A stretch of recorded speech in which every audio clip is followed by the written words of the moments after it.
સમાચાર ઉપલેટાથી વેણુ 2 ડેમના દરવાજા ખોલાયા છે। વેણુ 2 ડેમના 4 દરવાજા ખોલાયા। વેણુ ડેમના 20 દરવાજાનું સમારકામ કરાશે। નદીકાંઠા વિસ્તારના ગામોની અવરજવર ન કરવા માટે સૂચના આપી દેવામાં આવી છે। સવારે 11 કલાકે વેણુ 2 ડેમમાંથી 6828 ક્યુસેક પાણી 4 દરવાજા 4 ફૂટ ખોલી છોડવામાં આવી રહ્યું છે। વેણુ 2 સિંચાઈ યોજનાની કુલ સમગ્ર ક્ષમતા 797 MCFT છે, જ્યારે હાલ 293 MCFT જેટલો પાણીનો જથ્થો સંગ્રહાયેલ છે। પાણી છોડ્યા બાદ ડેમમાં 129 MCFT જેટલો જથ્થો બચત રહેવા પામશે, જે પીવાના પાણી માટે ઉપયોગમાં લેવામાં આવશે। ગુજરાતી સાથે ખાસ વાતચીત કરી છે। હવે ચોમાસાનો વિધિવત પ્રારંભ થશે। 10મી જૂને નબળું ચોમાસું દેશના દક્ષિણ ભાગોમાં, એટલે કે દક્ષિણ સૌરાષ્ટ્રના ભાગોમાં, દક્ષિણ ગુજરાતના ભાગોમાં અને કંઈક અંશે વડોદરાના ભાગોમાં આવી જવાની શક્યતા રહેશે। પરંતુ તારીખ 8, 9 ને 10માં લગભગ મુંબઈ મહારાષ્ટ્રમાં વરસાદ થવાની શક્યતા રહેશે અને ધીરે ધીરે મુંબઈ મહારાષ્ટ્રમાંથી વરસાદ થતાં 10, 11, 12માં પણ મુંબઈ મહારાષ્ટ્રમાં થોડોક વધુ વરસાદ થશે અને 12થી 15, 16માં ગુજરાતમાં વરસાદ થવાની શક્યતા રહેશે। એટલે 12થી 15માં દક્ષિણ સૌરાષ્ટ્રના ભાગમાં કેટલાક ભાગમાં ભારે વરસાદ થવાની શક્યતા રહેશે। ભારે વરસાદ ઝાપટા પડવાની શક્યતા રહેશે। દક્ષિણ ગુજરાતના ભાગમાં ભારે વરસાદ થવાની શક્યતા રહેશે।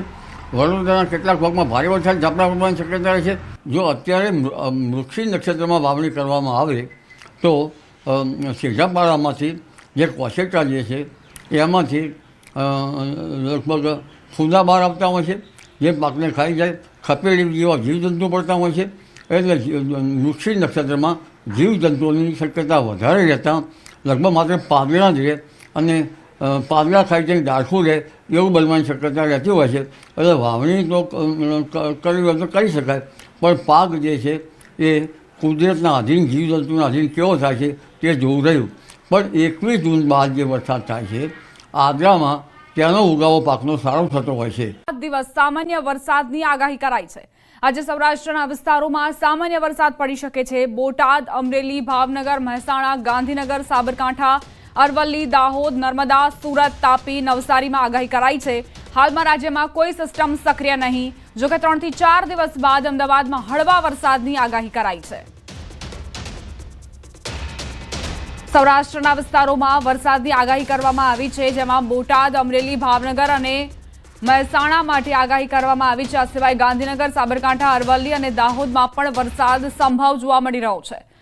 રાજ્યમાં હાલ કોઈ સિસ્ટમ સક્રિય નથી, જોકે 3 થી 4 દિવસ બાદ અમદાવાદમાં હળવા વરસાદની આગાહી કરાઈ છે। આખરે કયા કયા જિલ્લાઓને વરસાદ ગમરોડી શકે છે, સામાન્ય વરસાદ પડી શકે છે, તેમાં બોટાદ, અમરેલી, ભાવનગરનો સમાવેશ। क्योंकि मॉइस्चर है तो अगले 7 दिन तक छुटपुट बारिश होती रहेगी, खास करके साउथ गुजरात रीजन में और थोड़ा सा पार्ट नॉर्थ गुजरात रीजन का, और सौराष्ट्र कच्छ में जैसे अमरेली है, भावनगर है, इन डिस्ट्रिक्ट्स में। तो बाकी जो टेम्परेचर्स क्या है उसमें अगले 7 दिन में कोई विशेष बदलाव होने की संभावना नहीं है।